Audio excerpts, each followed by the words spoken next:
Hello. Since 1962, the Astronomy Yearbook has been published and is currently being edited by my guest today, Mr. Brian Jones. How are you? Hi, how are you doing? I'm fine. So this is quite a venerable astronomy publication. As I said, going to 1962. First of all, Brian, can you tell us a little bit about what exactly the Astronomy Yearbook is? Well, the Yearbook of Astronomy, it's ever since 1962, it's been a blend of articles on astronomy, together with sky notes, star charts for the year in question. It's been a mix of articles and sky notes, planetary notes, and so on. And it's that mix that's kept the yearbook, how can I put this, as something of a collector's item. People collect back issues of the Yearbook of Astronomy. Right. So it's not just a sky guide. And the format for 1962 and the format for 2025 are basically the same. You've got the monthly planetary notes, each one accompanied by a short article. And then you've got 10, 11, 12 main articles throughout the rest of the book. And it's that format that's proved extremely popular over the past 60 years or so. And it's, touch wood, it seems to be a winning formula. So let's just hope it continues to be so. Okay, right. So let's take me back to 1962. So how did it actually get started? Well, at some point, Patrick Moore and John Guy Porter must have sat down and talked to each other and says, look, we need a Yearbook of Astronomy. There isn't one in the UK. Let's do one. And that will have probably been, given modern day publishing schedules, that will probably have been sometime in 1960 when the idea was first discussed, if you like. I'm surmising here because I've been able to find no records, reviews or anything of the very early editions of the yearbook. But at some point they must have had this conversation. John Guy Porter was the editor for the first 3 or 4 issues. And then Patrick Moore took over as editor in 1965. And John Guy Porter was responsible mainly for the star charts and so on in the book. But yeah, I'd love to find reviews of those early copies because it must have been popular because they kept bringing it out. Absolutely. So those reviews must have existed somewhere. They must do. There weren't as many magazines and so on around at the time as there are now. But there will have been journals and so on and so forth. But I've been unable to find anything. And it's just weird. There must be something somewhere. But anyway, the search continues. Yeah. So let's just have a look at some of the editions we've got here. We can see that obviously the quality of the publication has changed a lot throughout the years. Yeah. Yes, it has. It has. And the layout of the front cover. It has varied over the years. So, but there you've got the first 3, 6, 9, 12 editions. The front covers there off, together with the image of the, if you like, the current edition. And that's actually the banner image for the Yearbook of Astronomy Facebook group, which is proving quite popular. It's got quite a few members. But yes, that shows the earliest editions and the most, the modern one today's. Right. And so, obviously it's as a publication in astronomy, it's unique, isn't it? There's nothing else like it. Well, to be honest, and I stand to be corrected here. So if anybody can, please feel free to do so. But given the blend of article, planetary notes and the way the yearbook's laid out, we believe it's the longest running publication of its kind in the world. Annual publication on astronomy. I mean, there will be society journals such as the BA, RAS and so on and so forth. They're older, but they are society specific publications for society members. The yearbook has always been available on the bookshelves of W.H. Smith's, Benz's, Waters, wherever. It's an off-the-shelf publication that members of the public can buy without being a member of any particular organisation. Sure. It's a book that's there for the public at large. Sure. Well, talk me through this next image we have then. All right, yes, there we go. So John Guy Porter, he was editor of the yearbook for the first 3 issues, and it was after that he relinquished the role as editor, and Patrick Moore took over from 1965 onwards. And I think there is a picture in there showing the 1965 edition, if I've remembered correctly. If you move on to the next slide. Well, let's have a look. So obviously, you know, Patrick Moore is a very, very well-known figure. Yes. And his fame, if you like, do you think it had a big effect on the sales of the yearbook? Yeah, I think so. Obviously, you need a big name on the front. Well, current editions accepted, of course. You know, I've just taken over the role. But in those days, Patrick Moore, in fact, he always has been a big name in astronomy. And he did things simply. It's like the, there we go. He took over in 1965. And Patrick Moore had this thing, for example, on the Sky at Night. It was a guy sat on a chair with a table, looking at the screen and talking to you. Yeah. And that was his direct approach. It's a formula that, well, I don't know, maybe it's disappeared in recent years. But as far as the yearbook's concerned, it basically did what it says on the cover. And that, I believe, was Patrick Moore's mantra, if that's the right expression. I don't know, but you get the idea. Yeah, no, I do. So obviously the question is, how did you become involved with it? Right. Well, let me see. Somebody I found out from, I don't know who it was that let me know, that the 2016 edition of the Yearbook of Astronomy was going to be the very last one. When Patrick Moore died in 2012, up until a couple of editions up to 2012, John Mason had been an assistant editor or thereabouts. They did it together. Yeah. And after Patrick died, eventually John became the full editor, and he did a good job, as you know. But the publishers, for some weird reason, decided that they weren't going to publish any more yearbooks of astronomy, and you know, after the 2016 edition. And I didn't find this out until towards the end of 2016, by which time a 2017 edition should have been on the bookshelves. So Richard Pearson from Nottingham and myself, we together put the funds together to self-publish a 2017 edition of the Yearbook of Astronomy. It's thinner than a standard yearbook. It was done in a heck of a rush. Sure. And actually, it didn't come out until March 2017. And while it was in preparation, I rang personally every astronomical society in the UK, saying this was coming out, please support it. You know, we have to at least get our publishing costs back.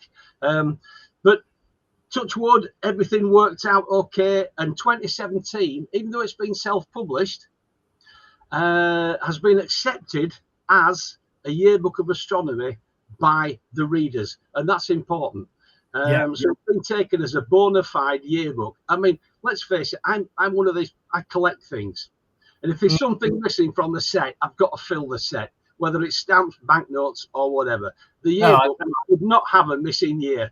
I wouldn't have slept since then if it had. So it just had to be done. And so for the 2017 edition and the 2018 edition, Richard and myself were, if you like, joint editors. And from then on, the publishers, Pen and Sword, they just took me on as the sole editor. They preferred a single name on the cover for whatever reason. So that's, since then, I've been the editor. And the thing is, the yearbook, it's like, how can I put it? There's probably a better word than this, but it's something like an antique. You're in charge of it for a while. At some point, it's going to go to someone else, and someone else will be the editor. And you've got to pass on a product that's as good as it can be at the time. Of course. It's a bit like handing the baton over and just hoping you don't drop it, you know. I mean, I could be editor, I could stop now, or it could be another 30 years. I've no idea. But at some point, that mantle will be handed over to somebody else. And you just got to do your best and just make sure that it keeps doing what it's supposed to do, what the readers like, and just take it from there. Because it's the book that's important, you know. I was going to say, if you hadn't managed to publish in 2017, with any publication that comes out regularly, if it stops publishing, people tend to forget about it. So there's always that risk that you would have lost the reading, because they'd have assumed that there were going to be no more editions of it. Exactly. Hence the near on 200 phone calls I made towards the end of 2016 to at least let societies know it was coming out. And it seems to have worked, you know. So there you go. But yes, you're right. Things are soon forgotten. Yes. And so you have to keep the flow going. And so you're quite right. I agree wholeheartedly. Well, let's have a look at our next image. Right. Well, in fact, the book has always been known up until recent times as Patrick Moore's Yearbook of Astronomy, and yet he only ever appeared on the covers of 3 editions. That's all. In all the 60-odd editions, he only ever appeared on the cover of 3 of those, and one of those was the last edition, the if you like, the post-mortem edition, which was a testimony to him. So that's it. So people, if you say to people, oh, how many times do you think Patrick Moore appeared on the front cover? And they probably say 10, 15, 20, and it's actually only 3, which is surprising, you know. It's surprising because his face, you know, sells books, basically, doesn't it? Well, it does. In fact, it's got that come and buy me look. I could have probably phrased that better, but you get the idea. Get the idea. Indeed, yeah. Yorkshire humour. By the way, I think at this point we've been mentioning Patrick Moore a lot. For non-British viewers, you may not know who Patrick Moore is. Patrick Moore was the face of astronomy in the UK for decades, and since 1957 he had been starring in and writing a monthly astronomy program on the BBC called The Sky at Night, which is the world's longest running TV program with the same presenter. And he only ever missed 1 edition when he was ill with food poisoning. So he is very famous in the UK, and more importantly, he motivated and inspired a couple of generations of young people to get interested in astronomy and perhaps take it up with a career. So this is why we say when his face appeared on a book, you could guarantee an increase in sales. Yeah. Indeed. Yeah. Indeed. Actually, one thing I'd like to mention, being a Yorkshireman at heart, is that as it stands at the moment, I live in Bradford in the West Riding of Yorkshire. Yeah. And the publishers, Pen and Sword, are in Barnsley, which is also in the West Riding of Yorkshire. Indeed it is. So the Yearbook of Astronomy is a double act in terms of publication and editorship on an editorship and publication basis. It's a Yorkshire publication, so let's go for it. There you go. I just mentioned that as a patriotic Yorkshireman. So there you go. We know how proud you are as a Yorkshireman. Indeed. Indeed. Okay, let's have a look at the next image. What have we got here? Oh yeah, that's just an illustration of the 1973 edition, which was not, as it says there, not the most imaginative design you could come up with. I just throw that in as because normally people think of the yearbook, you know, picture of some celestial object on the front and everything else. That just bucked the trend, and it looked rather dull. I don't know who designed that, but it is so typically 1973 with the typography and everything, isn't it? It's unmistakable. It is. I must admit, yeah, it's of its time. It's of its time. But it's just one of those things that I don't know. It all adds to the history and the beauty of the yearbook. It's just part of the story. Okay, and we've got an image here of all the editors of the yearbook. Yes, if we can read that. 2009, it was Patrick Moore. And I think 2010, John Mason took over as a joint editor, as long as he doesn't mind me mentioning this, because I haven't asked his permission to mention his name, which is probably, I don't know, but it's there on the front cover. And then once sadly, Patrick passed away towards the end of 2012. Eventually, John became the full-time editor. There's the 2017 Yearbook of Astronomy, which follows, obviously, 2016. Yeah. And then 2018 onwards, which has a joint editorship, Richard Paste and myself. And then 2019 onwards, it's just under the editorship of yours truly. Fantastic, fantastic. Yeah. So, what's the future of the yearbook? What's the future of the yearbook? Are you going to carry on editing it as long as you can? Well, yes, I enjoy doing it. I mean, at the moment, I'm working on the 2027 edition. These are done well in advance. Yeah.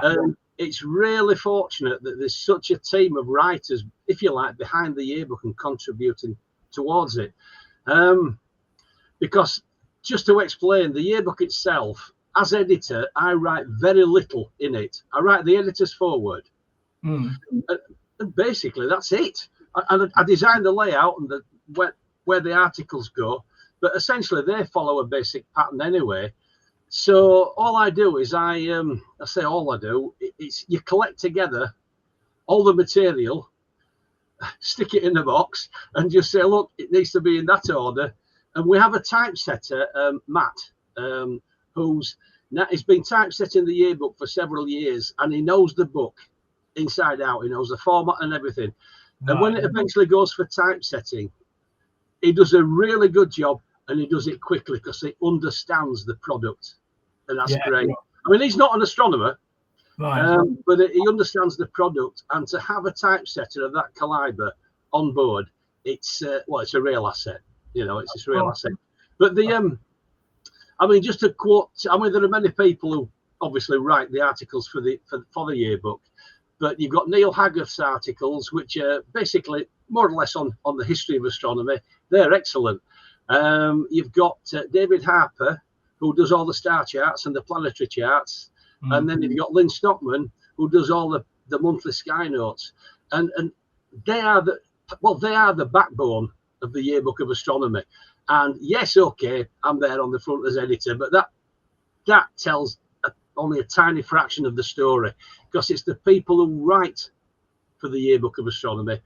They are what makes the yearbook what it is. All I do is I just go with my hands and collect it together 2 years in advance, because then it's got to go for typesetting, proofreading, printing, etc., hopefully to appear in August, the August before the year that's on the front cover. And I mean, the support is that good. People are queuing up to write for the yearbook already. The 2028 edition is 3/4 allocated, and 2029 with articles. Goodness me. Which one or two may be updated there at the time, obviously, but people are just. In fact, one guy, and I'm sure he won't mind me mentioning his name, David Harland. He does articles of a historical nature, and he has. Well, basically, he's done an article for every edition up to and including 2033. And that is sitting in a folder waiting to be incorporated into that. It's absolutely fantastic. And the effort that people put in, I mean, Jonathan Powell, for example, some of his articles are, I won't say controversial, but they do touch on subjects that need discussing. Sidewalk astronomy and so on, things like that. Yeah. And I just don't want to mention any other because I'll probably miss somebody out. But yeah, it's a team. It is, you know. How do you decide which articles to include if you're being besieged by people wanting to write for it? Well, the thing is, the articles can be, unless something, if you like, major's happened recently that needs covering. But generally speaking, the articles are just on random astronomy-related topics. There is no. I've never looked at an article and thought that topic isn't needed, because they always are. You know, a member of the York Astronomical Society, she said to me, you know, I've taken your advice. I've sat down once a week. I've read an article in the yearbook, and she does that, and she's read the whole yearbook for the editions that she's bought. And she says it's just enjoyable that the articles are really well written. Yeah. And the short ones, they're bedtime reading, a couple of pages. You found something out. It's a bit like the astronomical scrapbook by, I've forgotten who wrote it now, Joseph Ashbrook, Sky and Telescope guy. It was just a dip into book. And it's the same with the yearbook in many respects. You can dip into it, read an article, put it down, and, leave it for a day or two. And it's got everything going for it in theory. And hopefully that trend, as I say, will continue to be to manifest itself. Okay, right. So let's just have a look at another image here. Perhaps you can talk us through this one. Right. Yes, this is just a bit of background. The 2017 self-published edition had to have, we felt it had to have an image on that perhaps conjured up an earlier cover, if you like. And the 1964 Yearbook of Astronomy had a Palomar 200-inch Hale reflector image of Saturn on it, as you can see there. But the 2017 incorporated a Damien Peach 14-inch image. And, the quality's there to be seen, the change in quality. But we still had the image of Saturn on the front cover. And I don't know, it just seemed the right thing to do. So the 2017 and the 1964, they were laid out the same. The only thing that's different is that the black background is denser and Saturn's rings are at a different tilt. But it was just a nice reflection on the previous edition. And of course, it's a reflection on how much telescope technology has. Indeed, yeah, absolutely. I mean, we must say, I've talked to Damien. He is a planetary photographer par excellence. Yes. And I honestly don't know how he produces the images that he does. But you can see there that, compared to the 200-inch Palomar image, it was absolutely incredibly better, wasn't it? It was so much. It was indeed, yeah. As you say, telescope technology, it's just advanced so much. Yeah. You'll probably be able to do that with a C-Star soon. So there you go. Yeah. All right then, Brian. Well, I think we'll draw things to a close for today. Any final thoughts about the yearbook before we close? So, believe it or not, I have come across, if you like, amateur astronomers who've never heard of the Yearbook of Astronomy. Really? Yeah. They very nice people, but they've never heard of the Yearbook of Astronomy. And they go out. If you've never read the Yearbook of Astronomy, go out and buy the next edition. See it for yourself, and let's just see if you want to continue getting it annually. That's all I ask. Try it out for yourself. But it obviously the formula, if you like, the composition of the yearbook has stood the test of time, and hopefully it will continue to do so. And all I ask is that obviously the regular readers, they know what it's like and they get it every year. But those who haven't tried it yet, go for it. See what you think. And I have heard it described, when it comes to astronomy, it's a British institution. Yes. And I thought, well, that was nice that somebody said that. But that's not a reflection on yours truly. That's a reflection on Patrick Moore and the 50-odd years of groundwork he did bringing the book out. And he did a magnificent job. And hopefully I can carry on doing the same. But, that's up to the readers to decide. Absolutely. Well, the very best of luck with the yearbook, Brian. I'm sure we'll see it on the shelves for many years to come. And just as a final thought, could you just tell us again where people can actually buy it? Well, it can be bought online. You can order it from Pen and Sword, the publishers. They've got a website you can order the book on. So I was just thinking, bookshops like Waterstones and so on, they should have the book in stock. Right. It's generally freely available. Amazon. A lot of people buy the book from Amazon. Sure. Yeah, and the book is published in or around August of each year, the year prior to the year of, shown on the front cover. So it's available for several months. So just go out there, buy a copy, and try it for yourself. Okay. Right. It's like I say to anybody, if you've any comments on the yearbook, get in touch. Let me know, because every opinion is valued. Of course, of course. Yes, absolutely. Right, there we are. Well, thank you very much for being with me today, Brian, and the very best of luck with the yearbook. Thank you. Thank you.